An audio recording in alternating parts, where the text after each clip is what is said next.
Que nacen y mueren en los cementerios, las amapolas que brotan de las lágrimas de los vivos.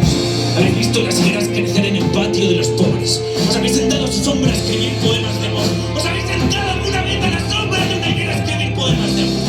Os han arrancado el cuerpo para lanzarla a un incendio de muertos de hambre. Habéis visto entrar la muerte por la ventana y habéis saltado por ella. Os habéis dado la frente, la metralla, la peste y el barro. Os ha llorado la tierra y el cielo. ¡Como escupir odio! ¡Si no habéis tomado el hambre! ¡Como gritar guerra!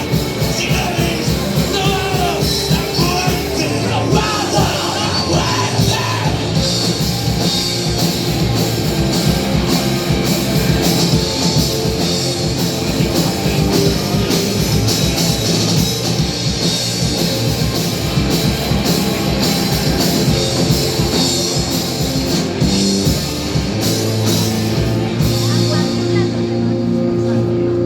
Será nuestro objetivo ver el incendio y no agarrar las antorchas.